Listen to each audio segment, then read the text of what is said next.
बाबा जी प्रणाम। आपने आज एक वीडियो डाली ब्रह्मचर्य के ऊपर, मन को छू गई।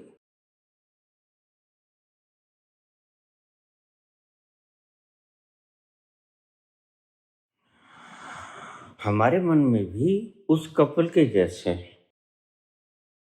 हम होना चाहते हैं, लेकिन अड़चन क्या है? अड़चन है मेरा पुरुष, मेरा सहभागी। और ऐसा नहीं कि ये सिर्फ स्त्रियों के प्रश्न है, ये पुरुषों की तरफ भी ऐसे ही प्रश्न है।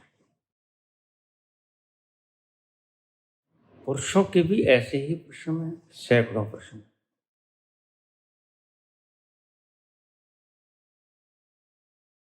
बहुत पहले से ही प्रश्न आ रहे। सहभागी को कैसे समझाएं?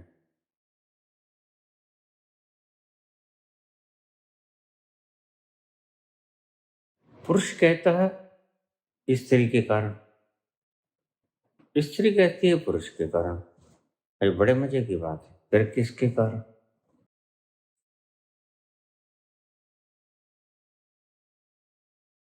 आग दोनों के भीतर है, प्रकृति दोनों के भीतर काम करती है।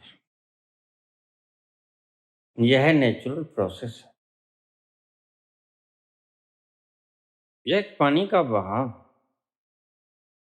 और देखिए, अगर इस बहाव को आप ऊपर ले जाना चाहते हैं 10वीं मंजिल तक, तो पंप का इस्तेमाल करना होगा। वो ही पंप है ब्रह्मचर्य,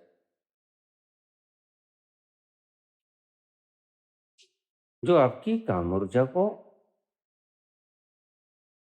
टीसी तक पहुंचा देता है, ओज बनकर। संक्षिप्त में बता दूं कि जब वीर्य बनता है या रज बनती है, 3 दिनों में उसका सेंस खींच लिया जाता है। 3 दिनों के बाद अगर वो एक्सक्रीट हो जाए अपने आप, तुम चाहोगे 3 दिनों के बाद चलो थोड़ा मजा ले लो, वो तो संस्कार पड़ जाएगा। ये तो पहले से बहुत है।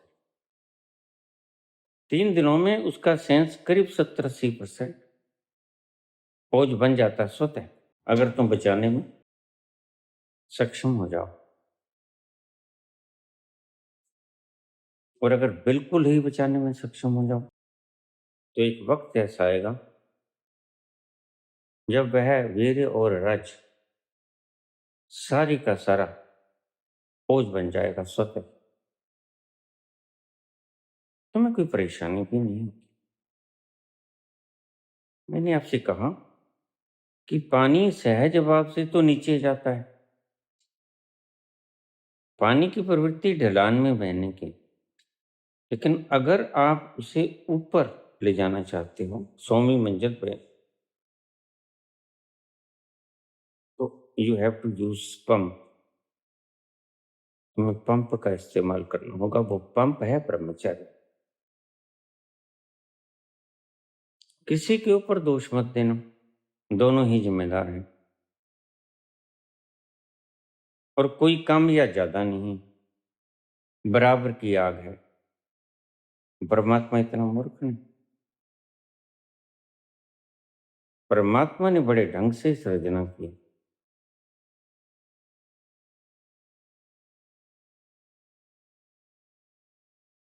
अगर स्त्री पुकारती है और स्त्री का ढंग पुकारने का अलग है, और पुरुष का खींच जाने का ढंग अलग है। वो समर्पण से पुकारती है,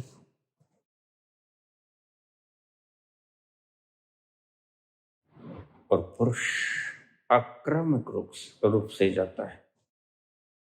दोनों की मनोवृत्तियां हैं। मैंने अक्सर जोड़े देखे मैं तो इसके कारण सेटिस्फाई करता हूं उसे, मैं तुम्हारा। स्त्री कहती मैं तो इसके कारण इसे सेटिस्फाई करती हूँ। और दोनों अपने अपने अहंकारों को तसल्ली दे देते हैं और दोनों ही ब्रह्मचारी बन जाते हैं, नाम के कागजी।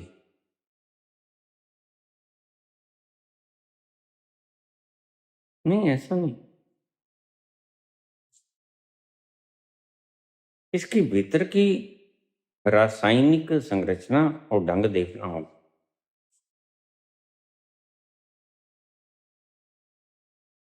देखिए, खुद 29 वर्ष में घर से निकले और 80 वर्ष में प्राण त्यागे। कितने साल? 51 साल। 51 साल ब्रह्मचारी रहे, अखंड। कितने चेहरे पर नूर था, कितनी आवाज में शांति की छलकन थी, लबालब आनंद से भरा हुआ उसका अस्तित्व, गहरी शांति उसके चारों तरफ चहुं दिशाओं में नाचती थी। क्यों? उसका एक कारण ब्रह्मचर्य भी था। एक कारण कहता हूं, बाकी तो मुख्य कारण तो अलग थे, और स्वयं को जानना मुख्य कारण। तुम हो कौन, यह मुख्य कारण, वो जान गए थे। बाकी गौण कारण होते हैं। अब जैसे आप क्रिया योग करते हो, लेकिन क्रिया योग के साथ अगर कुछ थोड़े से नियम अपना लो, मिर्च मसालेदार भोजन का त्याग कर दो, सूक्ष्म आहार लेना शुरू कर दो, कुछ नहीं होता, मरोगे नहीं। तुम्हारे सामने 13 वर्ष से मैं बैठा सिर्फ दूध ले रहा हूं 3 बार, एक एक गिलास।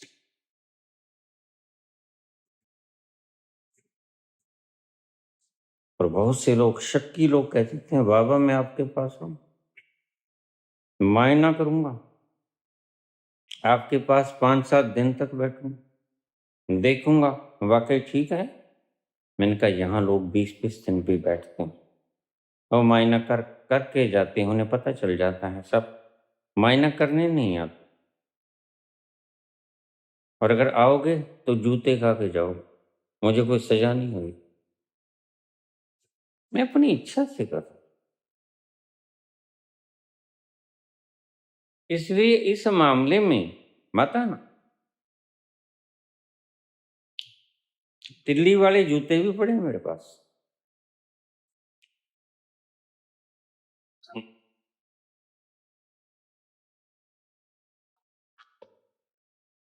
और तुम कहते हो हम आपको मान नहीं देंगे, बिल्कुल मत दो। मांगा किसने?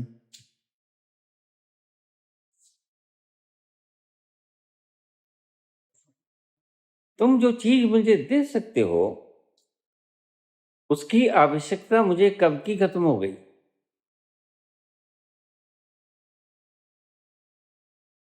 तुम मान सम्मान देना चाहते हो, दे सकते हो, लेकिन जब मैं विराट हो गया तो इससे बड़ा मान मुझे परमात्मा क्या देगा। मैं अनंत हो गया। समुद्र की एक बूंद जब समुद्र ही हो जाती है तो इससे बड़ा मान होता क्या है। उसका अस्तित्व सच में ही बूंद से समुद्र हो गया, इससे इससे बड़ा सम्मान क्या देगा परमात्मा।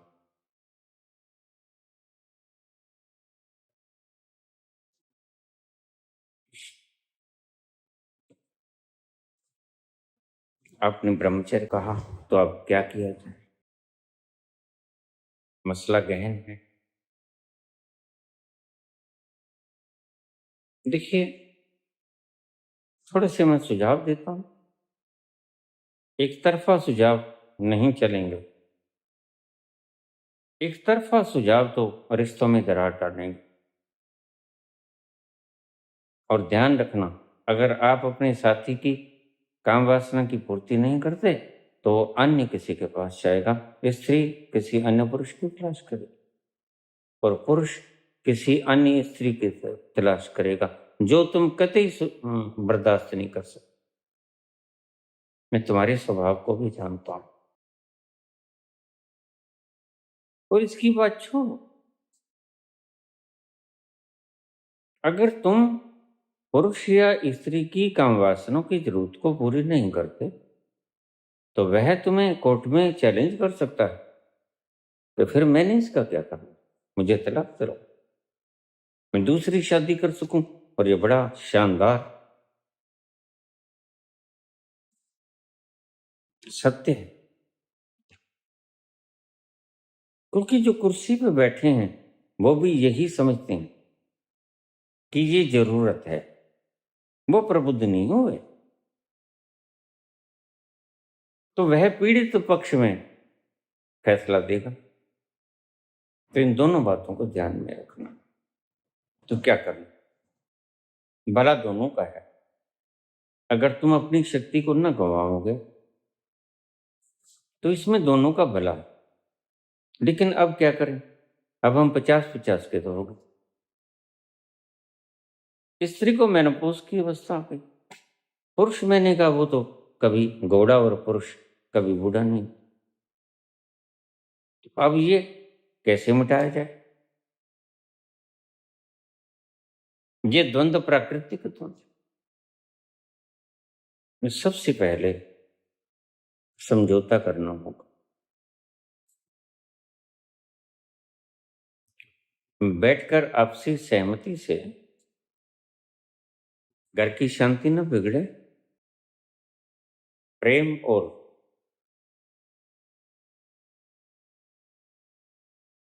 सुखद वातावरण बना रहे, कोई झगड़ा लड़ाई फसाद न हो,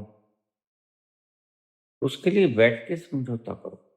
जो भी ड्यूरेशन है आपका, आपने 15-20 दिन महीना रखा तो हम 2 महीने कर बढ़ाते जाओ, बढ़ाते जाओ। ब्रह्मचर्य का स्वाद ऐसा कि अगर किसी व्यक्ति के गले उतरती है बात तो उसका स्वाद कुछ निराला है। जिसको चस्का लग गया वह आपका धन्यवाद दे कि ठीक किया तुम। और अगर किसी को चस्का नहीं लगा तो वह बिगड़ भी सकता है। फिर पुरुष तो घर से बाहर जाएगा, स्त्री घर में किसी अन्य को बुलाएगी। ये खतरे हैं, वाजिब समस्या है आप, मैं समझता हूं। चलो अब ये तो हो गुजरा, जैसे तैसे पार लगाओ। समझौता ही करो, अन्य कोई उपाय मुझे लगता है। किसी और प्रकार का प्रयोग मत करो।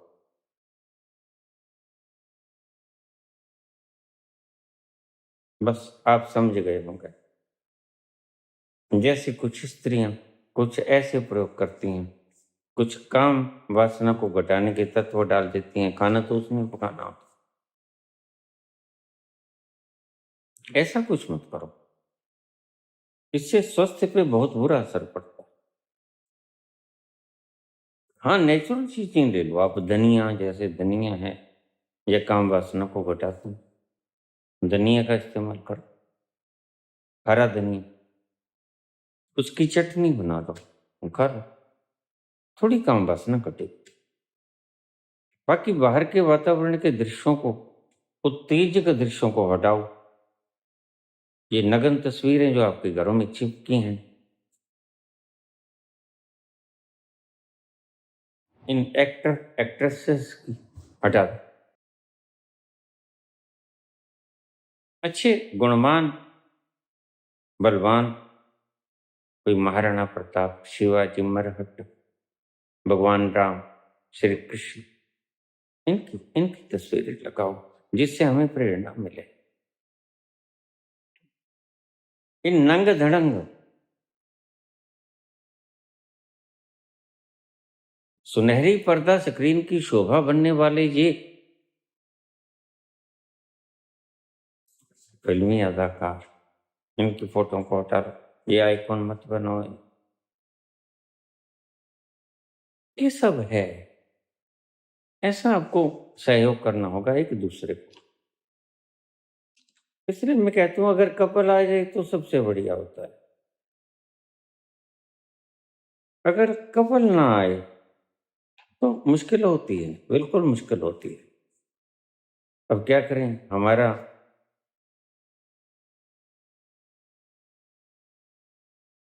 आदि जो समाज की व्यवस्था है वो ऐसी ही है।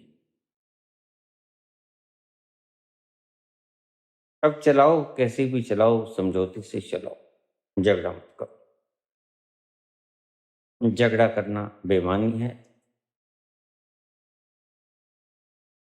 दोनों में से एक को स्वीकार करना होगा। उस स्वीकृति में ही भलाई है, झगड़े में तो कोई भलाई।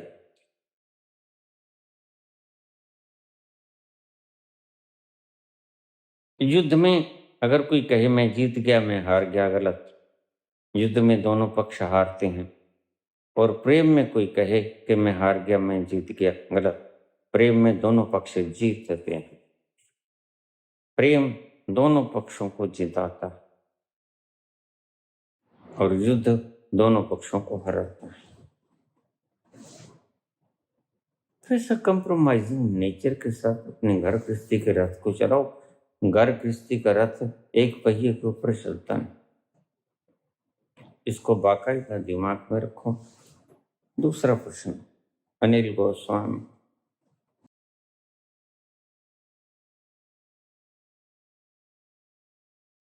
बाबा, सामाजिक ढांचा बड़ा पुरातन हो चला है हमारा। सनातन है तो पुरातन है। अब आज इसको बदले जाने की जरूरत लगती है। क्या आप सहमत हैं? और अगर बदला जाए तो हमें मार्गदर्शन करें कि कैसे बदला जाए। सुंदर प्रश्न, लेकिन क्रांतिकारी। सारी व्यवस्थाएं बदलेंगी,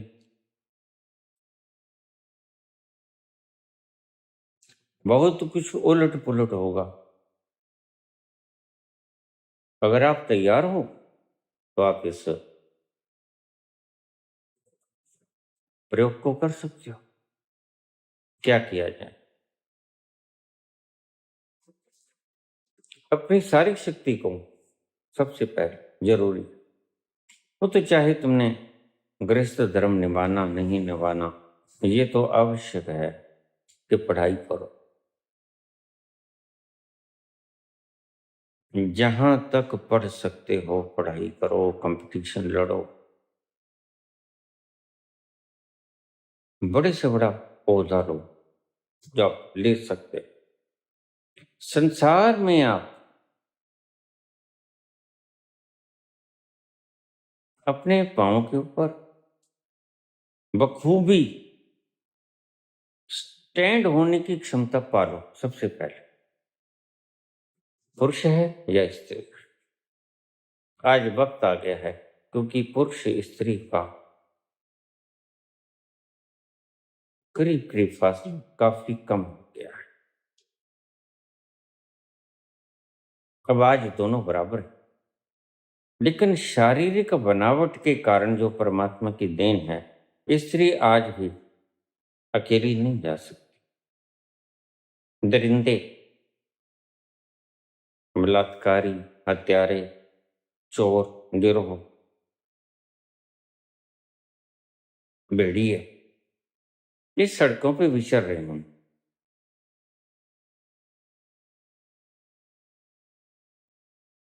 और इन भेड़ियों के साथ कुछ स्त्रियां भी मिल गई हैं। अब माहौल सारा खराब है, तो बाबा क्या किया जाए?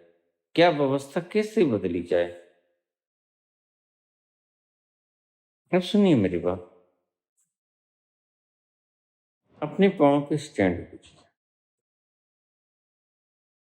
अर्निंग कैपेसिटी कीजिए, आप हुनर पैदा कीजिए। अगर आपको अर्निंग कैपेसिटी नहीं मिल रही, किसी तरफ से अर्निंग सोर्स नहीं मिल रहा, तो कम से कम आप में बुद्धिमानी तो है, आप में कला तो है, निपुणता तो है, कोई आर्ट टेक्निक तो है आप में। आज नहीं कल मिल जाएगा काम। आप में गुणवत्ता होनी चाहिए। तो गुणवत्ता को पैदा करना सर्वोत्तम लक्ष्य है आपका, और उसके लिए आप मेहनत कीजिए। सरकारों को बाध्य कीजिए कि आपके लिए शैक्षणिक सेंटर बनाए उच्चतम। इसे विकास कहते हैं, और विकास कागजों में नहीं होता। विकास धरती पे होता है, धरा पे, जो दिखे। विकास कागजों में नहीं होता।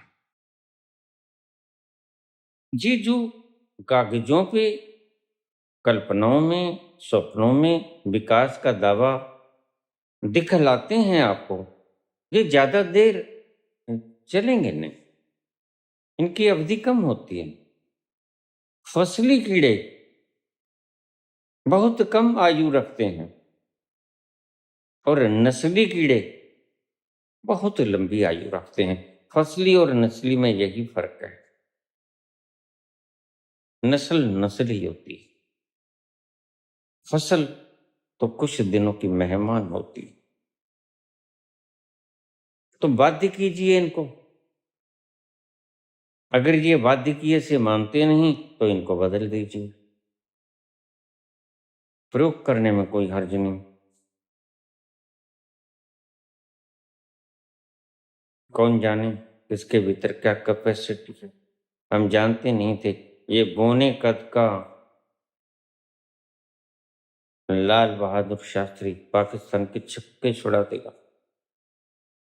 अयूब खान कहता कि हम करेंगे, चाय पिएंगे बॉर्डर लाइन पे, लंच करेंगे अमृतसर जालंधर में, और डिनर करेंगे हम दिल्ली में। झंडा हमारे इस्लाम का, पाकिस्तान का आपके लाल किले पे फहराएगा सांझ तलक। शराब पीता था, यहिया खान हो, अयूब खान हो, शराब पी के बोलते थे और फिर कुछ का कुछ कह जाते थे, क्योंकि दिमाग तो कंट्रोल में रहता।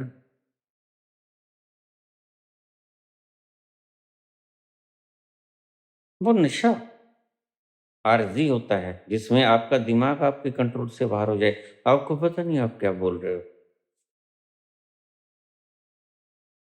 एक उस मधुबन का नशा भी है जो आपको जगाए रखता है, मदहोशी भी देता है। तो दोनों काम करता है, इसलिए उसका नाम रखा मदहोश। मद भी है, नशा भी है, और होश भी है, अवेयरनेस भी है, और रस भी है मद का। तो हुआ उल्टा। वह नाटिकद का प्राइम मिनिस्टर, हमने भी सोचा था जब जवाहरलाल की मृत्यु हुई। मुझे याद है, मैं जा रहा था सड़क के ऊपर, दोपहर की वेला में ये घोषणा हुई रेडियो में कि बड़े दुख के साथ ये सूचना दी जाती है कि हमारे हिंदुस्तान के प्रधानमंत्री श्री जवाहरलाल नेहरू का निधन हो गया। जाते जाते सुन रहा था, थोड़ी ऊंची आवाज में उसने लगा रखा था रेडियो। हमने सोचा अब इसके बाद कौन।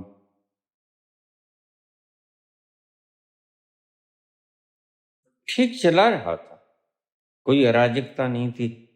ऐसी छोटी मोटी अराजकता तो चलती रहती। घर में 100 बर्तन पड़े हों, कहीं ना कहीं कोई दो खड़के जाते हैं, ये कोई विशेष बात है।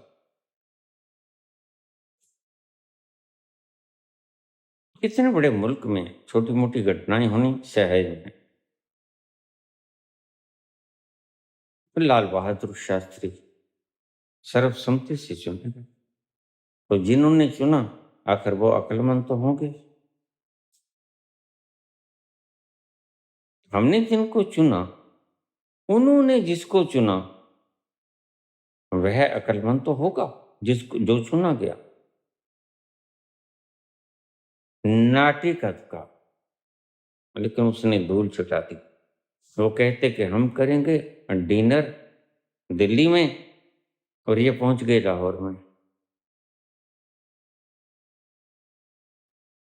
सच में पहुंच गए लाहौर में तो मुश्किल खड़ी हुई।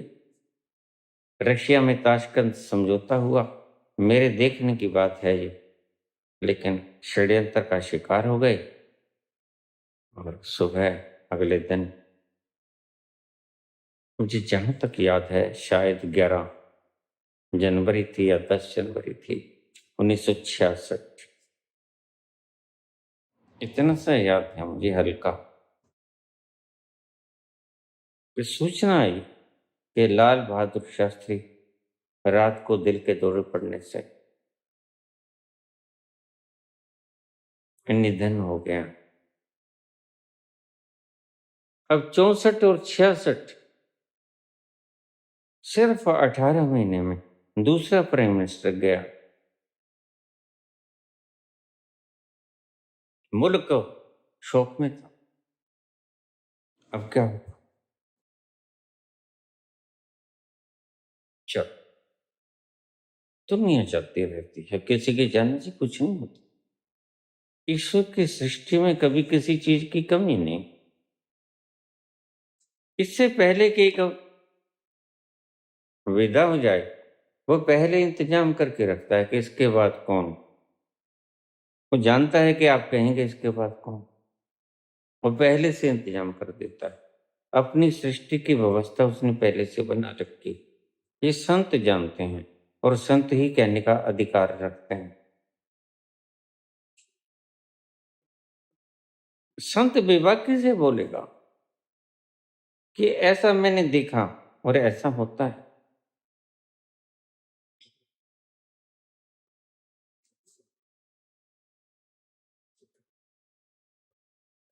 दो रास्ते हैं, एक पुरातन, एक नूतन। पुरातन वही हमारे सनातन। दो शरीर नहीं बांधते, दो आत्माओं का बंधन होता है, और आत्माओं कभी बांधती नहीं। इसलिए हमारी शादी को हमने आत्मा का बंधन कहा। जो बंधती नहीं उसे एक बारीक सूत्र से बांध लिया जाता है। यह होगा समर्पण से, एक दूसरे के प्रति समर्पण। अगर समर्पण है तो फिर अरेंज मैरिज की कोई आवश्यकता नहीं।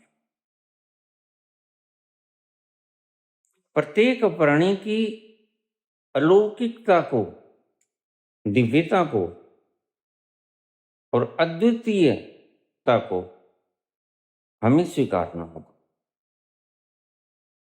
सब बराबर एक ढांचे में न तो परमात्मा ने बनाए और न ही समाज उन्हें बनाए। अपने ढंग से जियो, बस समाज नाम की प्रथा को समाप्त कर दो। कानून कानून काफी है। कानून की पालना तो सबको करनी ही होगी, और कुछ परमात्मा के कानून है वो तो पालना करवा ही लेगा। टेढ़े मेढ़े चलोगे, ग्रेविटेशन, फोर्स ऑफ ग्रेविटेशन से अलग थलग चलोगे तो पटके जाओगे, सिर मुंह फुड़ा बैठोगे। वह वार नहीं करता, वह तो सीधा पटक देता है।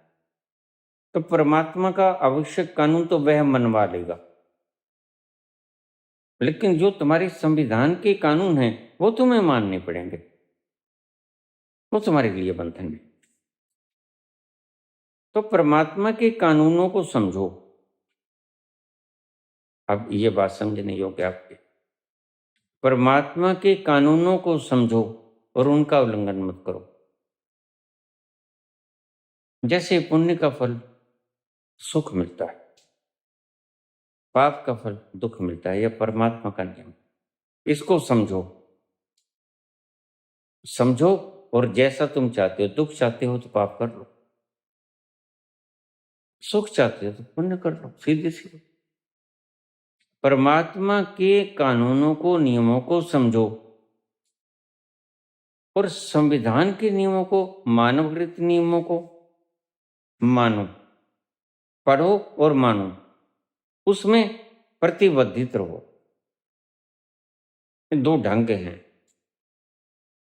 समाज के किसी प्रकार के नियम को मानने की कोई आवश्यकता नहीं, बिल्कुल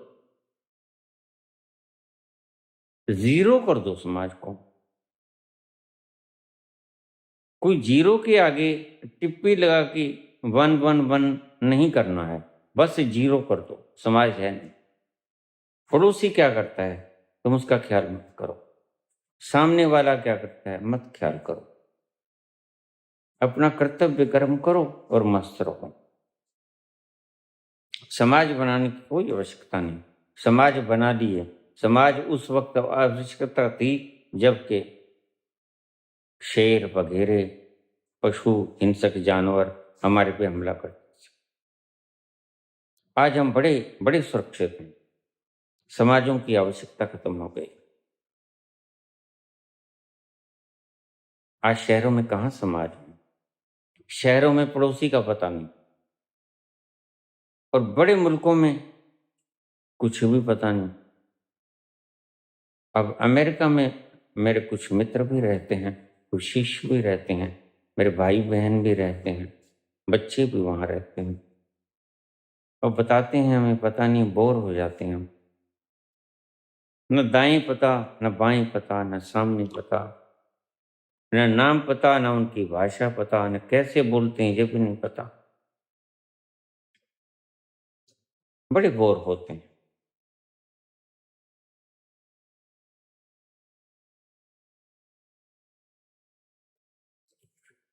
समाज को बिल्कुल मत मानो, ये पहला आपको मैंने सिद्धांत बना दिया। आज से ही समाज को शून्य कर दो।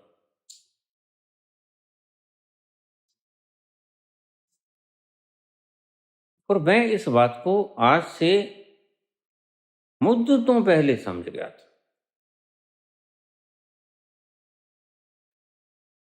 मैं शादी के बाद शायद अपने ससुराल में 2 या 3 बार गया हूँगा, या 2-4 बार और गया हूँगा, बस इतना सा। मस्त रहो, उनको जरूरत वो यहाँ आ जाए, हमें जरूरत हम वहां चले जाएं। और आज व्यवस्था ऐसी हो गई कि हम यहाँ से वीडियो कॉल कर सकते हैं और बिल्कुल आमने सामने बात हो गई, जैसे प्रत्यक्ष दर्शन हो गए। आवाज आप जब चाहे सुन सकते हो। आज फासले मिट गए और वक्त ही ना रहा कि हमें तो मुद्दतें हो गई आपको देखे हुए। आज विज्ञान की तकनीकों ने और इंस्ट्रूमेंट्स ने सारे फासले बहुत मात्रा में कम कर दिए। तो समाज की सभी मान्यताओं को तोड़ो मत, तोड़ने योग्य नहीं है ये, मानो मत, बस। नहीं मानोगे तो आपका कुछ नहीं बिगड़ेगा, तोड़ोगे तो आपकी शक्ति लगेगी। ये दो चीजों में इतना फर्क है। अब व्यवस्था क्या बने बाबा?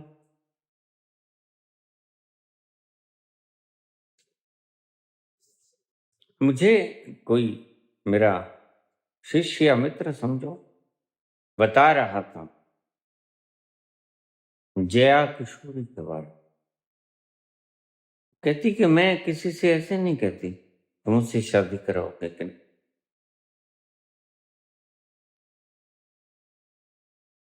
इस तल पर ज्यादा समझदार मानता हूं मैं उसे। और चाहे कितनी बुद्धिहीनता की बातें करती हो, लेकिन इन बातों में मैं उसे थोड़ा सा समझदार मान।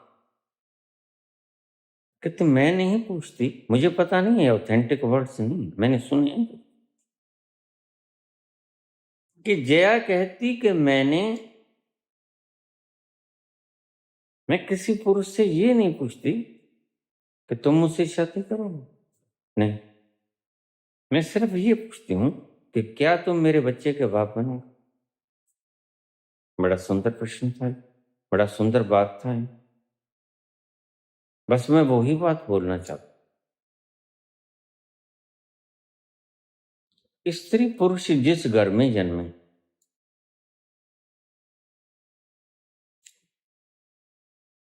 कानून अधिकार तो उसका है, उसी घर में रहें।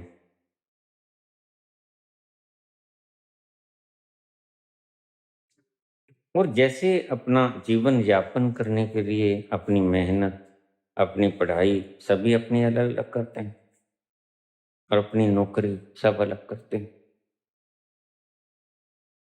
ऐसे ही जो ब्रह्मचर्य ना साध सके उनके लिए है व्यवस्था है एक। वो क्या करे?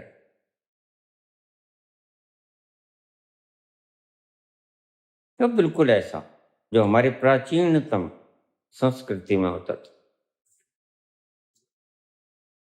रथीसर इक्ष्वाकु वंश के, उसके कोई बच्चा नहीं।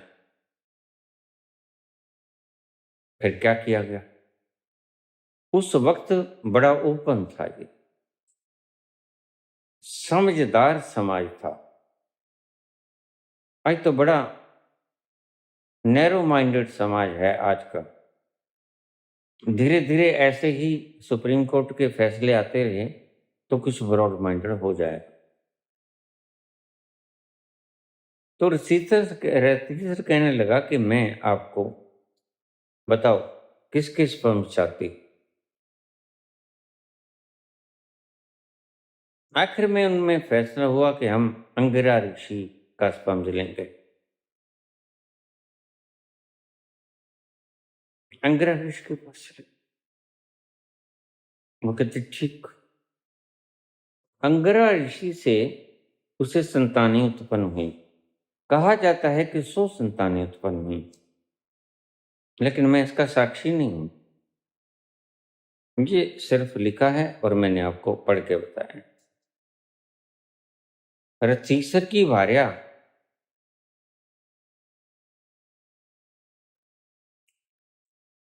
रथीसर की धर्मपत्नी का नाम प्रतीक्षाया था। प्रतीक्षाया वह अंगिरा ऋषि के द्वारा गर्भवती हुई। एक बात को ध्यान में रख लेना, समाज की कोई भी व्यवस्था 100% सही नहीं होती, उसमें कोई ना कोई खामी तो होगी ही, लेकिन ऐसे चलाना पड़ता है। क्या किया जाए? व्यवस्थाओं में कमियां होती हैं सदा, लेकिन कम कमियां और ज्यादा कमियां ये हो सकती हैं। तो क्या किया जाए? एक परिवार में एक लड़की एक लड़के ने जन्म लिया, तो प्रथम योग्यता मैंने क्या बताई कि आप अपनी भीतर की कला को मूर्त रूप दो। आप किस तरफ जाओगे? और धन उपार्जन का साधन जुटाओ, सबसे पहली व्यवस्था, क्योंकि सारी उम्र का सवाल है। अभी उम्र आपकी हुई भी क्या, पूरा जीवन बाकी। और यह जीवन का जैसे जैसे विज्ञान विकसित होगा, जीवन प्रणाली के वर्ष बढ़ते जाएंगे। जैसे कोई वक्त था जब 35-40 वर्ष की एवरेज एज होती थी, लेकिन आज हिंदुस्तान में मेरे ख्याल में 64-65 के करीब है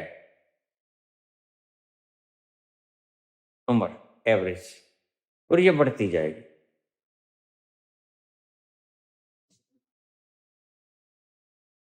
तो बाकी का जन्म जीवन आपने गुजारना है और सुखद जीवन गुजारना है। तो क्या किया जाए? व्यवस्थाओं को ठीक करना होगा। व्यवस्थाओं को अपने दिमाग पर बंधन की तरह नहीं रखना आपने। जो आज तक आपने सहा वो गलत सहा।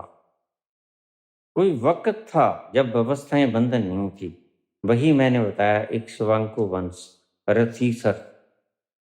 तब व्यवस्थाएं ऐसी सुंदर थी कि घर की समस्याओं को संबंधित व्यक्ति बैठ के सॉल्व करते थे बिना किसी हिचक और शर्म के, और उसका इलाज भी था। समाज के कोई प्रतिबंध नहीं। आज तो हो हल्ला मचता है, लेकिन ये हो हल्ला मचाने वाला समाज कितना ही बोलता रहे। समाज को खत्म कर दो, शून्य कर दो। जब तक आपका समाज जीरो नहीं होता, आज समाज की कोई आवश्यकता नहीं। समाज एक बोझ है, व्यर्थ का बोझ है, जिसका कोई अर्थ नहीं। जिसको हटा दो 100%। व्यक्ति रखो, सिर्फ व्यक्ति, स्त्री पुरुष, थर्ड जेंडर, सब अपनी अपनी व्यवस्थाएं बना लें, उन व्यवस्थाओं में जीवन जिए।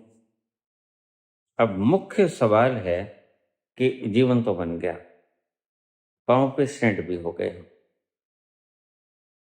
धन उपार्जन भी करने लगे, हमारा ठीक से गुजर बसर होता है, सब कुछ हो गया, रहने को घर भी है, खाने को भोजन भी है, सब है, आराम भी है, सब चीजें भी हैं जो हमें चाहिए। अब जीवन कैसे गुजरे? अब आगे जरूरत है जीवन साथी की। अब जीवन साथी के मैं आपको 2 ढंग बता देता हूँ, एक सनातन पुरातन, एक नूतन नवीनतम। पुरातन तो वो अक्सर प्रेम से चलेगा, पुरातन जिसमें प्रेम है और इतना प्रेम गहरा है, भरा हुआ है, वो तो गृहस्थ जीवन को बा मजा लोई और कबीर की तरह, नानक की तरह गुजार लेंगे। लेकिन प्रेम नहीं तो अरेंज मैरिज। देखिए, अरेंज मैरिज को आप ढोते हो, अरेंज मैरिज को ढोते हो आप। इसलिए मैं पक्ष लेता हूं प्रेम विवाह। विवाह सिर्फ नाम का है, बात तो प्रेम की।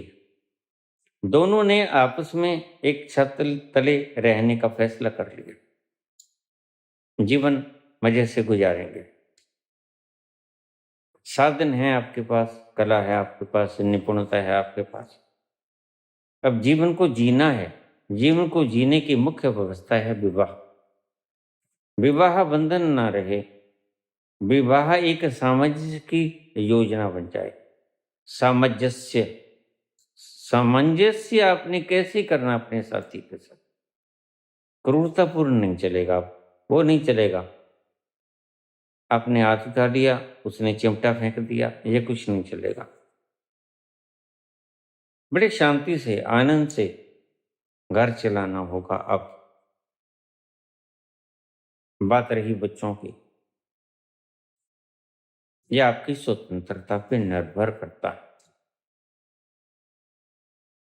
अब जैसे कोई स्त्री, जया जैसी स्त्री कह सकती है कि मुझे बच्चा चाहिए, मुझे पति नहीं चाहिए, बिल्कुल हो सकता है। इस शर्त पे स्पर्म ले सकती है, जैसे अंगरा ऋषि से रतीसर की पत्नी प्रतिछाया ने स्पर्म ले लिया, बस उसका कोई लागा देगा नहीं। और आज तो स्पर्म्स के बैंक भी खुले, ले सकते हो आप, बिल्कुल अपनी मनपसंद का बच्चा चुन सकते हो आप। आंखें नीली हों, काली हों, जुल्फें अंग्रेजी की हों या काली घटाओं उसकी जैसी हों, ये आप चुन सकते हो। रंग कैसा हो, गोरा हो, श्यामल हो, ये चुन सकते हो। आज बैंक बन गए स्पर्म्स के, भाई नाम गुप्त रखे जा सकते, यू कैन डोनेट देयर, और वहां से आप समझ ले सकते हो। यह कोई काल्पनिक बातें नहीं है, अमेरिका में चल रहा है ऐसा। और अमेरिका में जो आज चला 100 साल बाद यहाँ भारत में आया, वह बड़ा एडवांस है। यहाँ तो हम बस इस गुमान से बाहर ही नहीं आते कि हम विश्वगुरु। इस गुमान से बाहर आए तो कुछ और बात सोचें, कुछ विकास की बात सोचें। विकास एक कागज की नाव नहीं है, वो तो डूब जाएगी। एक कागजी फूल भी नहीं है, उसमें खुशबू नहीं आएगी। धरती पर जो विकास हो वो विकास होता है। जैसे मार्कस कहता है, मैं नहीं मानता परमात्मा को जो मुझे रोटी नहीं देता, बस वैसा ही विकास धरा पे आएगा। धरती पर तुम्हें दिखना चाहिए विकास है, तुम किसी को मूर्ख न बना सको। ऐसा तुम इतने प्रबुद्ध हो जाओ कि किसी भी नाम से तुम्हें कोई ठग ना सके। तो उसके लिए क्या जरूरत है? शिक्षा। शिक्षा अनिवार्य। तो मैं प्रथम अगर किसी की कदर करता हूं तो उनकी जो तंग आकर जिन्होंने ये बात कही कि आप सिर्फ पढ़ाई करो, ये लोग आपके पांव में सिर रखेंगे जो आज आपको तुच्छ समझते हैं। बाबा साहब अम्बेडकर, उनका नाम अमर हो गया। वो ऐसा काम करके दलितों को जीवन दे गए। और दलितों को उनका सम्मान ही नहीं करना चाहिए, नारा नहीं लगाना चाहिए, जयकारा नहीं लगाना चाहिए, वर्ण उनकी बातों को अपनाना चाहिए। तुम पढ़ो, पढ़ो और सिर्फ पढ़ो।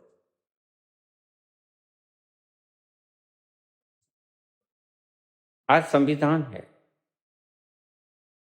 इस संविधान को अगर तोड़ने की चेष्टा करता है तो याद रखना, अध्ययन हमने भी किया है।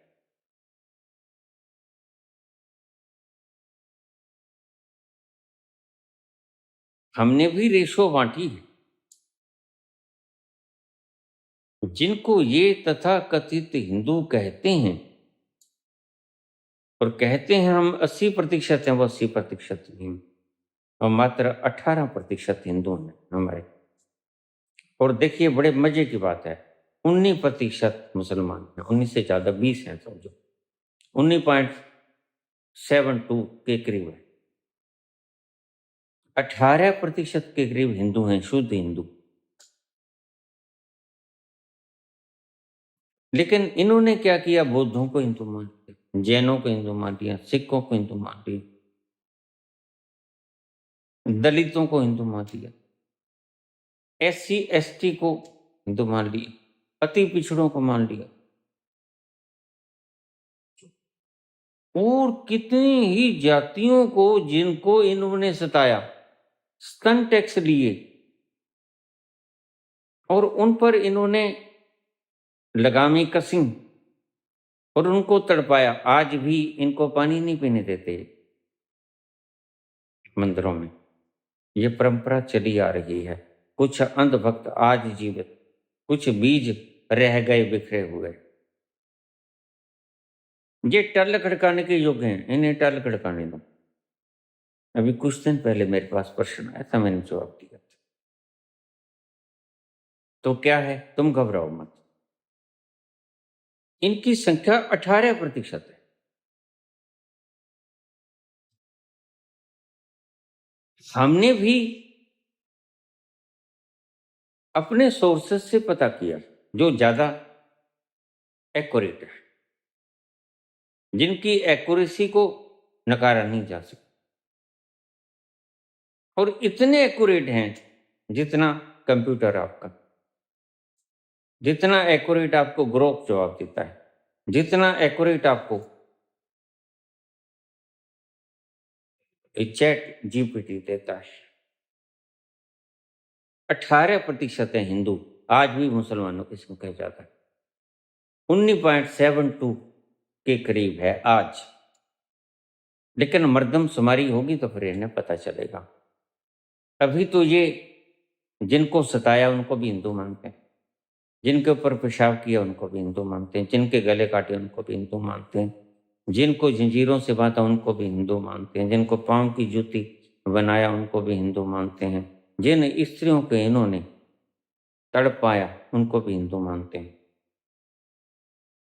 आज हिंदू इनके हिसाब से बहुत हैं तो 80% बनते हैं, लेकिन देखो मैं आपको आंखें खोल देता हूँ, इनसे तो ज़्यादा मुसलमान 18% हैं हिंदू और करीब 20% हैं मुसलमान। आज भी मुसलमान ज़्यादा हैं। अगर इतिहास में तुम जाओगे या सत्य को खंगालने लगोगे, मैं सत्य को खंगाल के बहुत गहरे प्रमाणिक दस्तावेजों के आधार पे कहता हूँ, ये जो आज मुसलमान यहाँ हैं, यह वास्तव में कभी मुसलमान नहीं थे, यह कभी हिंदू थे। औरंगजेब ने या तात्कालिक हुक्मरानों ने इनको जो धर्म तब्दील हुआ आखिर किसी ने तो किया होगा। तुम इतने रो पीट रहे हो, भाई धर्म तब्दील करवा दिया, रोज इतने जनेऊ इकट्ठा करता था, रोज इतने लोगों के धर्म तब्दील कराता, वो आखिर हैं कहाँ? वो यही हैं, यही हैं वो। और उनका लगाव इतना था इस माटी से कि धर्म के आधार पे नहीं, ये द्विराष्ट्र का सिद्धांत धर्म के आधार पे नहीं हुआ, ये इस आधार पे हुआ कि जिसने पाकिस्तान में जाना शुद्ध कट्टर हैं, जो कट्टर हैं वो पाकिस्तान में जाएं, और जो कोई कट्टर नहीं रखते सोच, जो सेकुलरवाद में विश्वास करते हैं, वो इधर रहें। ये था असली, क्योंकि ये आज़ादी हिंदू राष्ट्रवादियों ने ही दिलाई, ये सेकुलरवादियों ने दिलाई। इसलिए सेकुलरिज्म ही इसकी नींव है और सेकुलरिज्म ही हमारे संविधान का प्रमुख आधार है। और देखिए, सेकुलरिज्म को एक बार छोड़ो, अगर तुम कहते हो कि हम हिंदू राष्ट्र बनाएंगे तो थोड़ा सा मर्दमशुमारी करके देखो, पता चल जाए, शायद हम भ्रम में हैं। आप क्यों कहते हो बच्चे बढ़ाओ, बच्चे बढ़ाओ, बच्चे बढ़ाओ? ये भीतर से जानते हैं हम कितने हैं। तो ये किसी तरह आपको गुमराह करके आपकी संख्या को बढ़ाना चाहते हैं हिंदुओं की, लेकिन वास्तव में क्या है? वास्तव में ये है, डरते हैं कि हमारी संख्या अब भी कम है। सही यहाँ के वसनीक, मूल वसनीक हिंदू नहीं, हिंदू बाहर से आए। हिंदू यहाँ पर हैं, वसनीक हैं, पुराने हैं, ये धरा उनकी है, लेकिन उनकी ही नहीं है। ज्यादा है दलितों की, ज्यादा है SC ST की, ज्यादा है बाकी जो आपकी जाति है, राजपूत वगैरह और अन्य अन्य अन्य अन्य, इनको हिंदुओं से मत छोड़िए। जब आप गणना करोगे तो आप हैरान रह जाओगे। कोई बड़ी बात नहीं, 18 से कम भी हो जाए। लेकिन हमारा अपना विश्लेषण, हमारा अपना सीक्रेट जो हमने अज्ञात तत्वों से पूछा, वो हमें 18% बताते हैं। 19.72% मुसलमान बताते हैं शुद्ध, और बाकी जैन हैं, बुद्ध हैं, ईसाई हैं, पारसी हैं, यहूदी हैं, सिख हैं, जैन हैं, बुद्ध हैं, ये तो तुम बिल्कुल ही हिंदू में गिनते हो, जो कि हिंदू है नहीं। सारे सरेआम घोषणा करते हैं, सिख कहते हैं सिख एक अलग कौन, हम नहीं हिंदू, और तुम फिर भी उनको हिंदुओं में गिनते हो। बात बड़े मजे की है और हैरानी की। तुम फिरते कहाँ हो? ये जो बाबा लोग ये मूर्खता का प्रचार कर रहे हैं, सिर्फ हम हिंदू राष्ट्र बनाएंगे। कैसे बनाओगे भाई? संविधान को छोड़ो, मर्दमशुमारी के हिसाब से भी तुम हिंदू राष्ट्र नहीं बना सकते। जब पता चला हिंदुस्तान को कि ये हिंदू राष्ट्र बनाने की फिराक में चले, आपकी कितनी रह गई सीटें देखिए, कितने थे आप, आपने बढ़ना था, आप घटे। यह क्या, किस बात का प्रतीक है? और अभी तो आपको और आपके सहायक तत्वों को दूसरे वोट मिल गए, तो आप 240 पे ठहरे।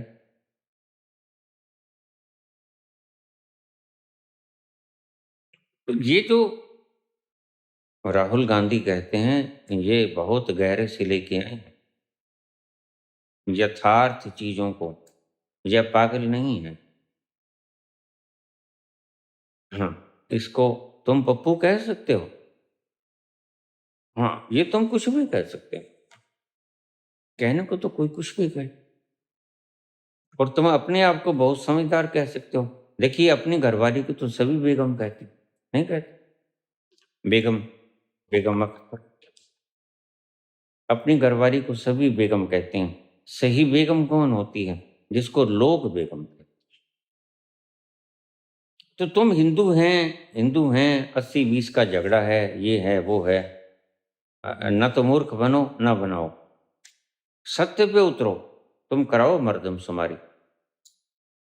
मुझे पता है तुम क्यों डरते, तुम डरते हो जब आंकड़ा सामने आएगा, अब तुम्हें भागने को स्थान नहीं मिलेगा। ये जो डर से, भय से, घृणा से, नफरत से, ये जो तुम कुछ कर रहे हो, ये सही ईमानदारी का मेथड नहीं है। ऐसा भी कभी कोई राज होता है? तुम अपनी भी नींदें खराब कर रहे हो और हिंदुस्तान की सारों की नींदें खराब कर रहे हो। एक जंजाल बुन रहे हो गलत मान्यता।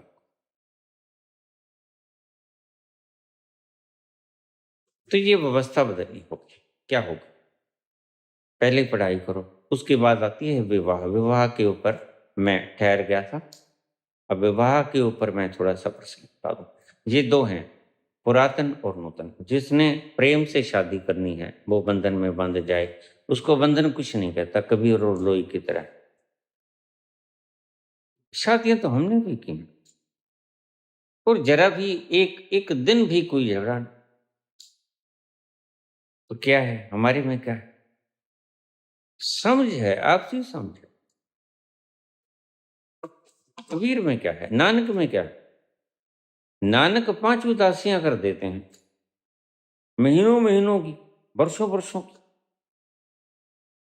घर से बाहर रहते हैं, कोई उलाहना नहीं, कोई किसी को इतराज नहीं। कुछ मिल गया है उसे बांटना है। बुद्ध घर ही छोड़ देते हैं, कोई एतराज नहीं। यशोधरा संग ही चल देती हैं, उनका बेटा राहुल भी संग ही चल देता है। तो विवाह की जो प्रथा है, उसको आप इधर उधर पूछते हो, ये करें वो करें, ये करें वो करें। देखिए, मुझे जया किशोरी का मसला, वो कितनी भी मूर्ख है या समझदार है, मुझे ये मसला ठीक लगा। मैं इससे पहले ही प्रभावित था। मैं अंगरा ऋषि और रथीसर की पत्नी प्रति छाया, इनके भीतर संवाद से जो बच्चे पैदा हुए, बस ऐसा समाज चल सकता है। तुम में पालने की कैपेसिटी है तो आप उतने बच्चे पैदा करो। स्त्री बड़े मजे से गुजर कर लेगी, तुम्हें नहीं पता है। और पुरुष अपने आप को स्वतंत्र समझे। पुरुष का मन भटकता है, भटकता है स्त्री का भी। तुम स्वतंत्र हो, तुम जहां जाओ। लेकिन जो सनातन के हिसाब से बंध गया वह नहीं टूटेगा, वो नहीं टूटेगा, कितनी चेष्टा कर, वो बंध गए, पक्के धागे हैं। जो सनातन में नहीं आ सकते, प्रेम में नहीं आ सकते, सनातन प्रेम होता है सर, बाकी होती हैं आपकी प्रथाएं। जो प्रथाओं में बंधना चाहते हैं वो प्रथाओं में ना बंधे, वो प्रथाओं का त्याग कर दें, वो उन्मुक्त जीवन जिए, उन्मुक्त। बच्चे पैदा करना कोई आवश्यक नहीं, साथी का साथ होना कोई आवश्यक नहीं, बस आप अपना काम करो, ऑफिस जाओ, कोई दुकान चलाते हो, कोई आपका कारोबार है, कोई फैक्ट्री है, अपना धन उपार्जन करने का तरीका आपके पास। शादी के मसले में यू कैन बी अलोन, तुम अकेले रह सकते हो, पुरुष हो या स्त्री हो, कोई किसी पर निर्भर ना हो, कोई किसी को मालिकाना हक ना सौंपे। पत्नी कहती मैं मालिक, पति कहता मैं मालिक, इसी झगड़े में सारा स्वाहा जीवन। तुम जियोगे कब? मैं तुम्हें जीना सिखा रहा हूं। यहां तक बात ठीक थी, पढ़े लिखे तुम अपने पांव पे स्टैंड हो गए। आज लड़कियां नहीं मिल रही, पता है तुम्हें? मुझसे आज ही मेरा पुत्र पूछ रहा था, पापा ये क्या हो गया है, ये क्या हो गया? मैंने कहा पुत्र, ये स्त्रियों में जागृति आ गई है, लड़कियों में, वो सेल्फ स्टैंड हो रही। उन्हें बच्चा चाहिए होगा तो किसी भी पुरुष से ले लेंगे। आज समाज की सभी प्रथाएं स्त्री ने तोड़ दी। वो जो तुम्हारे सुहाग रात वगैरह का मसला था वो स्त्री ने तोड़ दिया। दफा हो तुम्हारी सुहाग रात, हमने नहीं मनाना। हम तो जहां चाहेंगे बनाएंगे, जहां चाहेंगे बच्चा लेंगे उससे, जहां चाहेंगे बच्चा करेंगे, नहीं करेंगे। आखिर तो बच्चा पैदा करने की जो कैपेसिटी है वो स्त्री में है। पुरुष सिर्फ मौज करता है, उसे करने दो। स्त्री अपने पांव पे स्टैंड हो। आप बात को थीम से समझिए। वक्त काफी हो गया है, वीडियो भी काफी लंबी करीब हो चुकी है। धनोपार्जन का ढंग बनाओ और किसी के साथ ऐसा रिश्ता मत रखो जो कि आपको बंधन में बांध ले। लिव इन में रहना वगैरह वगैरह वगैरह, ये सब फालतू की बातें। जिसके साथ आपका मन मिलता है, जैसे रतीसर और प्रतीक्षाया ने चुना, बोलो किसका स्पर्म चाहिए, तो उन्होंने आपसी राय बना ली कि अंगरा ऋषि ठीक रहेंगे, तो अंगरा ऋषि से स्पर्म ले आई जाके बारे। साथ में रतीसर गए, कोई अविश्वास न था, अकेले भी जा सकते थे। ऐसा समाज चाहिए जो किसी के ऊपर बंधन न हो। आज तुम एक दूसरे के ऊपर ऐसे बंधन हो गए हो जैसे मनो मनो पहाड़ों का बोझ हो। ये प्रथा समाप्त करनी हो। बिल्कुल ऐसा रहो जैसे ये तुम्हारी, कौन सा धर्म है तुम्हारे?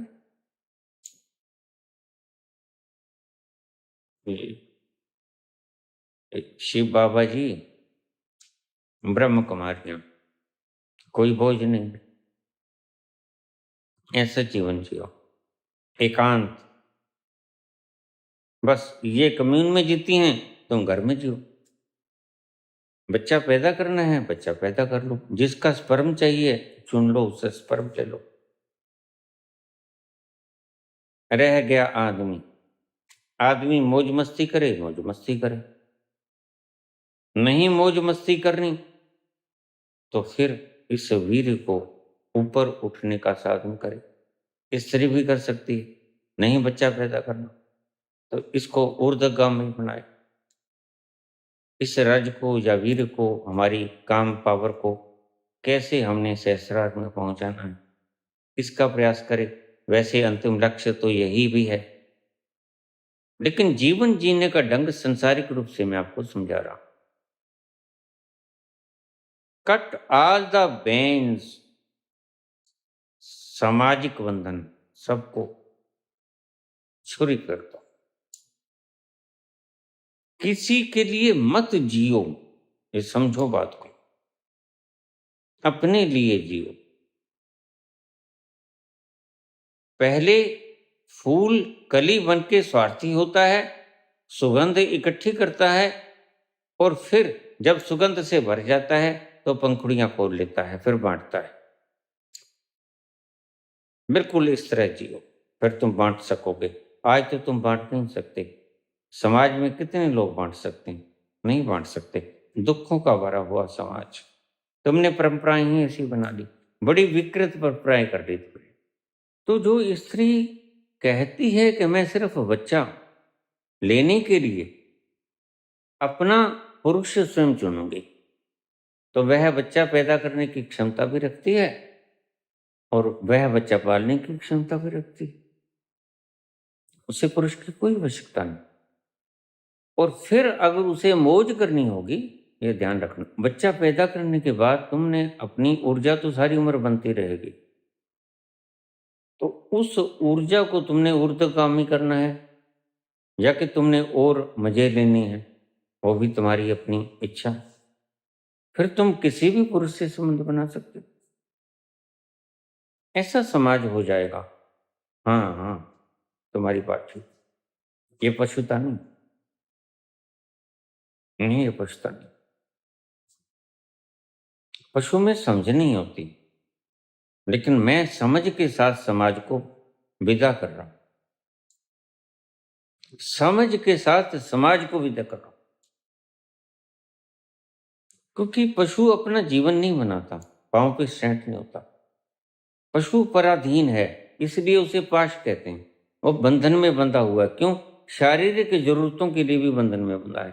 तुम शारीरिक जरूरतों के लिए बंधन में नहीं बंधे हो, तुम अपने स्वतंत्र हो, अपना खुद अर्न करते हो और कमाते खाते हो। यही पशुता में नहीं है।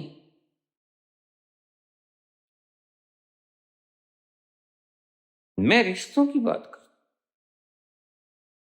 रिश्ते बंधनहीन होने चाहिए विवाह के। फिर शायद तुम्हें पता नहीं, हमारे हिंदुस्तान में एक जगह है जहां पर बाहर के लोग हमारे हिंदुस्तानी लोगों का वीर लेने के लिए गोरियां किशोरियां आती हैं। अगर कोई पूछना चाहे तो मैं अलग से उसे अलग से बता दूंगा। वो स्थान हमारे हिंदुस्तान में है। वहां का वीर्य का कैपेसिटी माना हुआ है, और बहुत दूर दूर की किशोरियां और गोरियां और बाहर के लोग उनसे वीर लेके जाते हैं। एक महीना भर यहाँ रुकते हैं। जब तक गर्भवती नहीं होती वो लड़की, तब तक यहाँ रहती है। आपको आश्चर्य नहीं होना चाहिए। यह है समाज, बाहर के मुल्कों ने बना लिया। हम उलझे ही रह गए। कहाँ उलझे रह गए?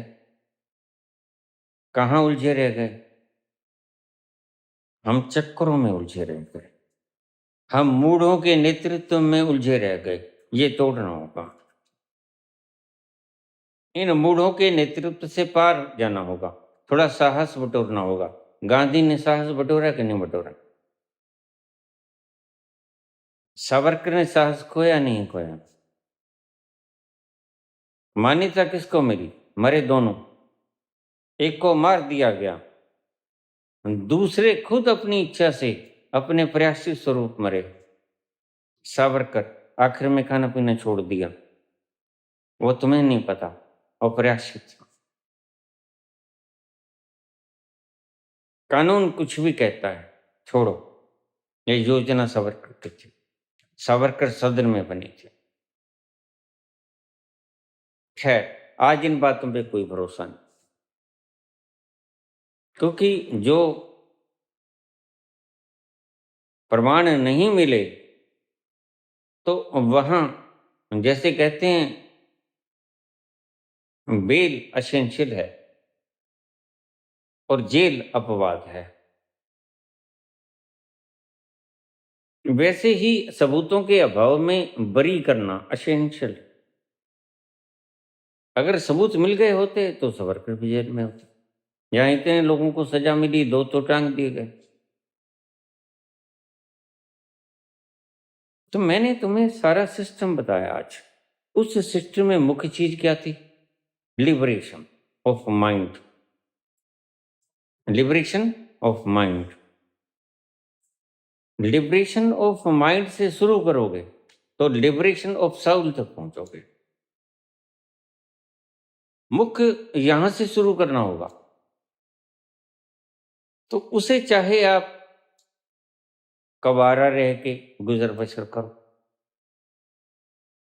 एक तो पूरा धर्म चल गया, वो इसी कारण से चला, या ब्रह्म कुमारी। लेकिन इनको अपने वीर को बचाना होगा। जो वहां चल रहा है ऐसा मुझे रिपोर्ट्स कुछ ठीक नहीं मिल रही। इन पुत्रियों को चाहिए कि ये व्यवस्थाओं को ठीक करें। मुझे किसी धर्म से कोई आपत्ति नहीं, मैं उनकी सहायता करना चाहता हूं कि एक रास्ता है इसको ऊपर उठाने का, पंप देके सहस्रार में पहुंचाने का। अगर तुमने व्यवस्था खोज ली, व्यवस्था सुंदर है, भला शक सुंदर है, तो इसको थोड़ा सा और निखार दो। बस मैं इतना चाहता हूं। इन पुत्रियों से मैं इतना कहना चाहूंगा कि तुम इसे निखार दो और अपने उस कामूर्जा को सहस्रार में ले जाने का प्रयास करो। बड़ा शुभ होगा, तुम लोक कल्याण कर सकोगे। सभी का मार्ग अपना अपना किसी न किसी तल पे ठीक भी है और कहीं ना कहीं गलती भी खा गए हो, इसलिए पूर्ण रूप से शुद्धतम रूप उनका उभरा नहीं। आखिर में निष्कर्ष रूप में मैं तुमसे ये कहूंगा, समाज के बंधनों को बिल्कुल ही आज से अलविदा कह दो। जिस सपने में भी ना सोचना कि लोग क्या कहेंगे। ये मूर्ता बहुत हो गई, बस हुआ। और इन लोगों ने, जिन्हें हम राजनीतिक कहते हैं, इन्होंने बहुत गदर मचा दिया। कभी किसी नाम पे, कभी किसी नाम पे, कभी किसी नाम पे, लेकिन हाथ पल्ले न तुम्हारे कुछ आया न इनकी कुछ आया। आज भी इनके हाथ में ठूठे पकड़े हुए, भिक्षा पात्र, भिक्षाम देही।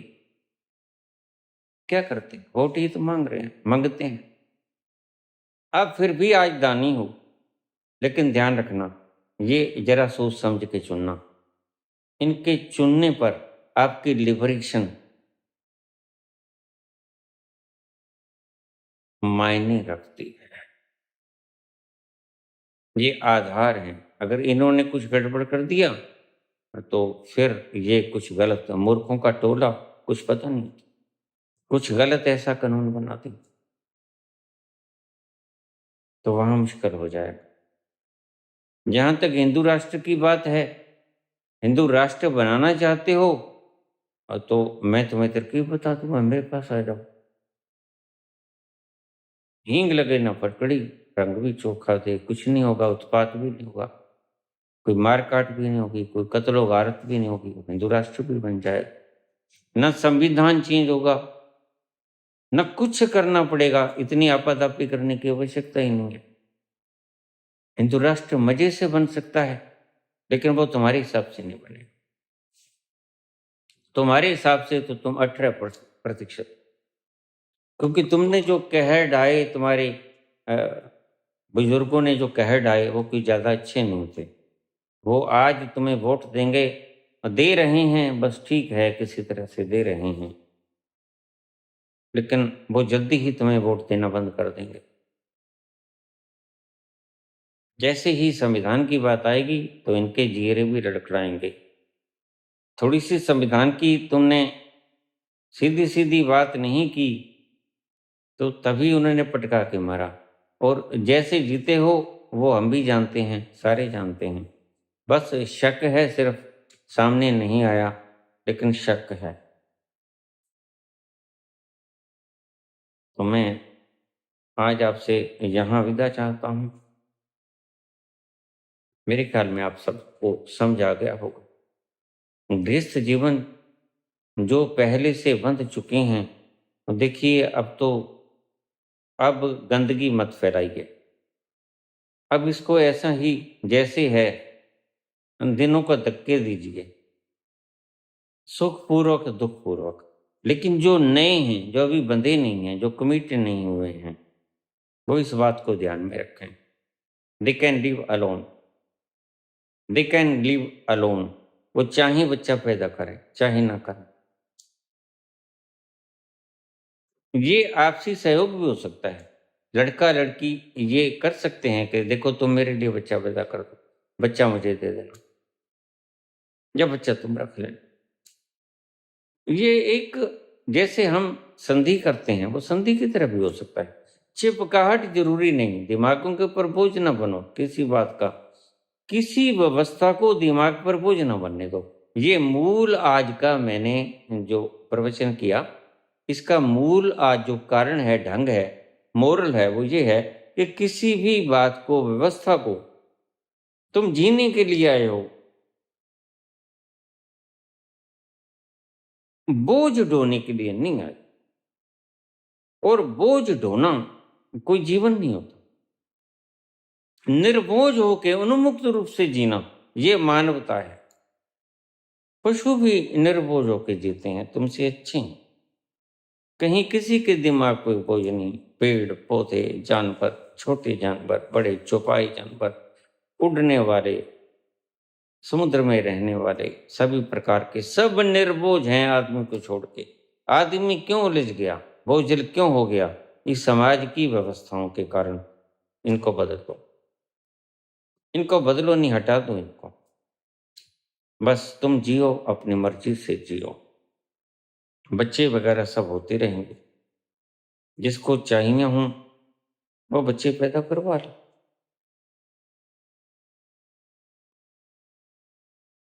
ठीक।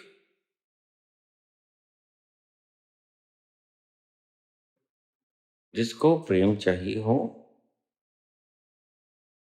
जे तुम प्रेम मिलन की चाह, शीस तली धर कर मेरे आओ। राजा प्रजा जिहि रुचे, शीस दे ले चाहे। जिसको जरूरत है भैया, आपको बच्चों की जरूरत है, आपने सेना बनानी है, ये करना है, वो करना है, तो उसके लिए भाई व्यवस्था कर दो। पच पच के मरना तुमने बहुत सीख लिया। लड़ाई झगड़ों में सड़ गए, जल गए, मेरा कुछ नहीं। तो इन व्यवस्थाओं को, इन चीजों को बंद करो, फौरी रूप से बंद करो। जियो और जीना सीखो। तुम जीने के लिए ही परमात्मा के इस सृष्टि में अवतरित हुए हो। आज के लिए मैं आपसे अब विदा चाहूंगा।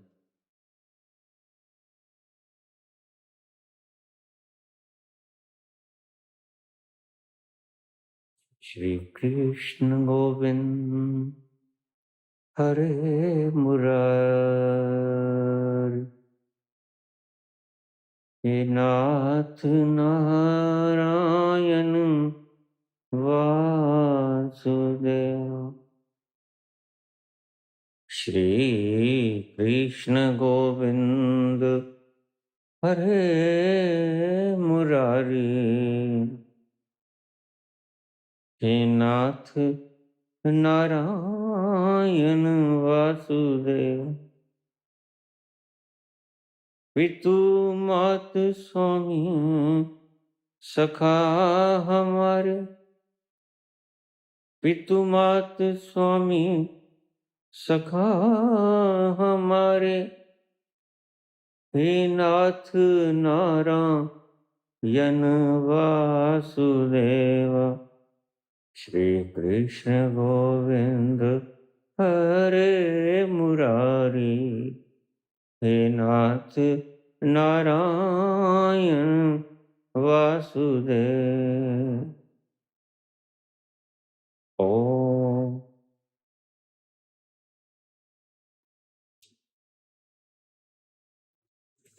धन्यवाद।